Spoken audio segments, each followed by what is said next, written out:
My name's Georgia O'Connor and you're watching Sport and Icons. Okay, so one of the fights that I watched last night was Sandy Ryan versus Erica Farias. The rematch, of course, Erica Farias, she defeated Sandy Ryan on points last time out. Now, firstly, I think that Sandy Ryan looked good physically. She looked very, very good. So she's quite clearly done the weight and her camp has gone very well, clearly.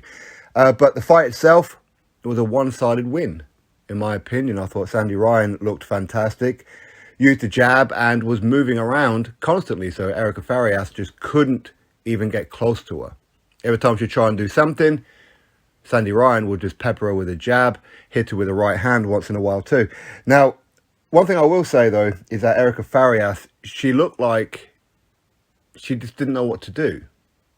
And that could well be in part down to Sandy Ryan. That could be the fact that Sandy Ryan knew what she had to do and had to keep her cool. Bearing in mind, she'd come off a loss. Going into this fight, she was 3 wins and 1 defeat, obviously against Erica Farias. So not only are you facing your demons in the sense of you're then going to rematch the person who defeated you last time, but you've got the pressure of the fans, you've got the pressure of your team, your family, and most importantly, the pressure on yourself.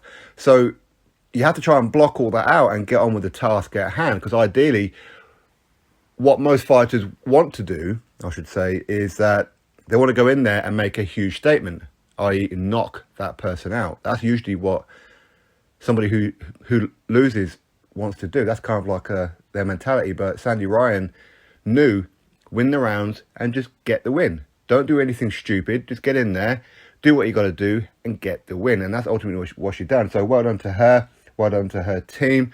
Of course, Clifton Mitchell and that as well. Now, one thing I will say, or a couple of things I'll say, I should say, is that I don't agree that this should have been a co-main event. When you lose a fight in your 4th professional fight, albeit, yes, with a big step up, that shouldn't be a co-main event. That tells me that Matchroom are struggling to put on fights. They're struggling to match. Okay? So, from that perspective, I don't agree that should have been a co-main event. I don't think anybody should, who loses their 4th professional fight, becomes a co-main event. I don't agree with that whatsoever. But that said, that's what they've done. And hopefully going forward as well, Sandy Ryan, she chills out a bit now. Cuts back with the talking about that there's levels to this game and how she's off this certain level and whatever else. Because I didn't like the fact how she spoke to April Hunter. Obviously when April Hunter lost her fight, which of course I thought that April won that fight, to be honest with you. But that said, I didn't like how Sandy Ryan was pretty much goading April Hunter. I didn't like that. Much like I didn't like how she was talking to Chantel Cameron, and of course with Clifton Mitchell as well, who I do like Clifton Mitchell, I really do, but I don't like the fact that he was fat shaming Chantel Cameron. I don't agree with that whatsoever. I thought that was disgusting, to be honest with you. But now she took that loss. Obviously, she went very, very quiet, and rightfully so. And hopefully now she's learned that sometimes karma can be a bitch. Okay, when you start living on cloud 9, thinking that you're Billy Big Bollocks, you may end up taking a loss yourself. So you should always think that one step ahead. But hopefully now she'll be a bit more humble. Hopefully.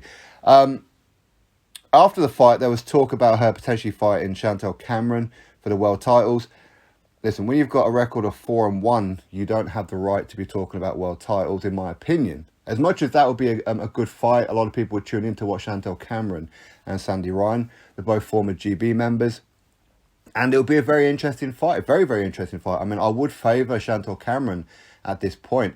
I really would. But it'll be an interesting fight. Of course it would. There seems to be a bit of rivalry that obviously stems back to their GB days. Okay, quite what that rivalry is, I don't know. But I don't think that Sandy Ryan has a right to talk about Chantel Cameron right now. Chantel Cameron has other things to deal with. Chantel Cameron is a world champion. And if I heard right, that she could be fighting Jessica McCaskill for the undisputed crown at 140. So I'm not too sure how that worked. I thought Jessica McCaskill was the undisputed champion at welterweight.